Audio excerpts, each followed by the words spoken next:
Todo mundo sabe que o Terceiro Reich foi a Alemanha nazista liderada por Hitler. Mas qual foi o primeiro e o segundo Reich? Esse é o assunto de hoje.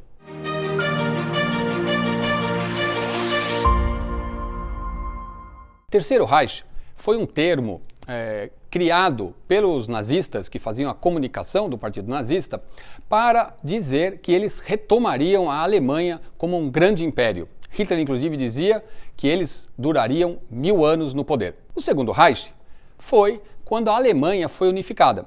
Muita gente não sabe, mas eram diversos reinos e estados que até o século XIX eram divididos. Foi Bismarck, um genial político prussiano, que fez essa unificação da Alemanha em 1871, unindo todos os estados sob o imperador Kaiser Guilherme, que era também anteriormente o rei da Prússia. E isso foi chamado de Reich, Império, porque foi o Império Alemão. Bom, agora vou ao tema principal do vídeo de hoje, Carlos Magno, um dos grandes reis, imperadores, grandes líderes da história, que viveu no século VIII e um pouquinho no século IX.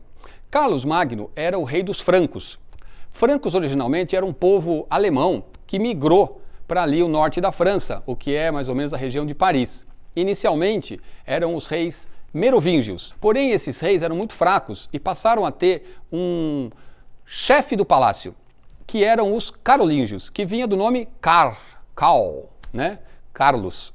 E esses prefeitos do palácio tinham bastante poder, até que Pepino, que era pai de Carlos Magno, resolveu que não bastava ter só o poder, mas ele queria ser rei. Então ele derrubou o último rei merovingio e virou ele, Pepino, o rei dos francos.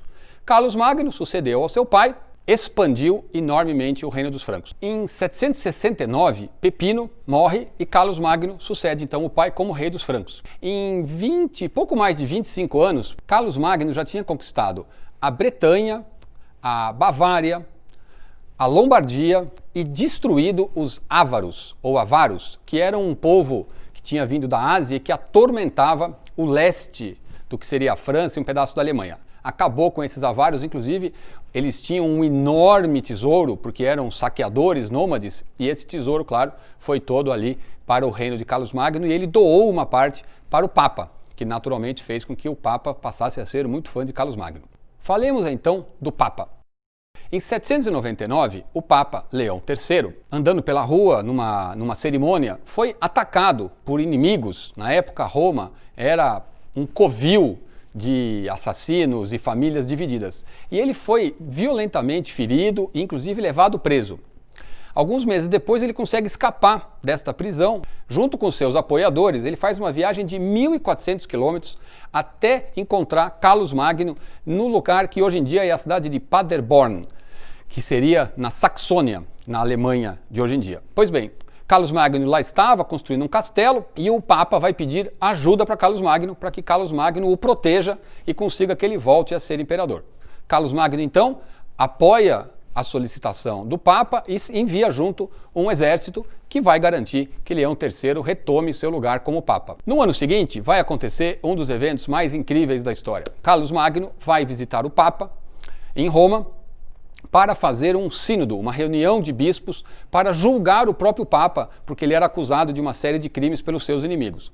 Era uma situação curiosa, porque nesse sínodo quem decidia a culpa do Papa era o Papa, porque afinal de contas ninguém podia estar sobre ele. O Papa naturalmente é inocentado, porque era um aliado de Carlos Magno, e no dia de Natal de 800, dia 25 de dezembro, Carlos Magno é coroado imperador romano pelo Papa, para que ele seja o protetor da cristandade. Isso é muito importante, porque esse título de imperador romano, aliás, depois passa a se chamar Sacro Imperador Romano, vai ser um título que vai durar 1000 anos.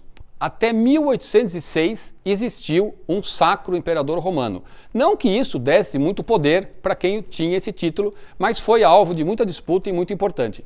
Quem terminou com isso em 1806 foi Napoleão, quando derrotou o imperador romano da época e com isso extinguiu-se o imperador romano.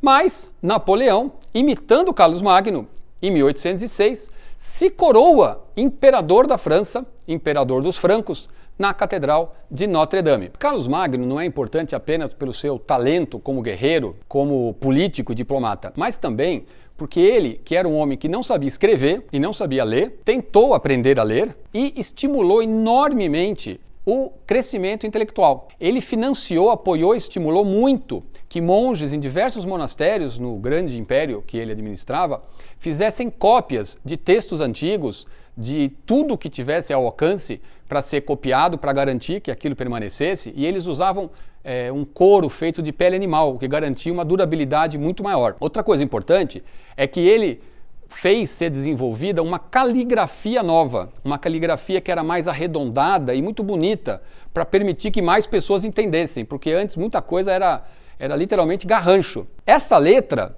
tão bonita e arredondada, foi descoberta muitos anos depois, quando a impressão começou, e quem descobriu achava que aquilo tinha sido feito por romanos. Então, o tipo romano, aquela Times Roman, que a gente até hoje usa, foi inspirada nessa caligrafia de Carlos Magno. Um dos homens mais importantes do reino foi Alcuino, que era um monge e um dos homens mais cultos da época e que foi o instrutor de Carlos Magno. Então, ele tinha esse lado muito importante de apoiar o conhecimento e a informação. Outra coisa muito curiosa é que ele adorava tomar banho. Inclusive, um dos historiadores diz que o que mais deliciava Carlos Magno era um banho ou uma sauna a vapor.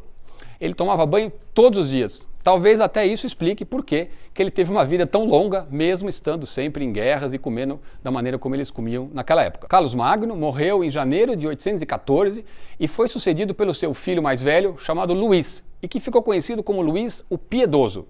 Inclusive, também depois, os reis franceses vão ser contados, os Luíses, a partir deste Luís. Embora a dinastia carolíngia vá se encerrar, esse Luís é considerado o primeiro Luís, que depois, inclusive, será o nome de rei que mais teve, né? Vai até Luís XVI na Revolução Francesa. Pouco depois, os netos de Carlos Magno, filhos do Luís, vão brigar muito depois da morte do pai, e em 843, em Verdun, uma cidade que existe até hoje, eles vão dividir o império. E são 3 filhos, um deles vai ficar com o que mais ou menos será a França, o outro com o que mais ou menos será a Alemanha e o outro com o que mais ou menos seria a Áustria e o norte da Itália. De certa maneira, marcam territórios que vão, por muito e muito tempo, definir a Europa. Embora o legado de Carlos Magno, como um unificador da Europa, de certa maneira está atrás dessa unificação que aconteceu muito tempo depois. Não tem muita coisa que eu possa fazer de indicação cultural relacionada a Carlos Magno. Tem 2 biografias, uma ficcionada de Alain Massier, que é um cara que fez muitas biografias ficcionadas, já indiquei inclusive em relação a Júlio César. O outro é um historiador francês, um homem muito importante, que fez uma biografia e que também conta as lendas relacionadas a Carlos Magno, que é Jules Favre. Vale a pena, os 2 estão publicados em português, são 2 maneiras de você conhecer melhor. Mas eu acho que a melhor maneira de conhecer Carlos Magno é se você tiver a chance de ir para a Europa e for à Alemanha ou norte da França, visitar a cidade de Aachen. A-A-C-H-E-N. É uma cidade relativamente pequena, mas Aachen foi a capital de Carlos Magno, onde ele fez uma linda catedral. Lá existe a Catedral de Aachen, não é exatamente a Catedral de Carlos Magno, depois ela foi construída por cima, de certa maneira, mas se você entrar na catedral, as colunas são as originais. Além disso, tem um pequeno museu muito bacana. Recomendo que, se você puder, visite essa cidade, porque é uma cidade medieval e que tem lá o que sobrou da história de Carlos Magno. Um grande personagem da história e que os nazistas utilizaram como o primeiro Reich, seguido do segundo Reich, e o terceiro Reich, que como o Reich de Carlos Magno deveria durar 1000 anos e que, para nossa sorte, não durou.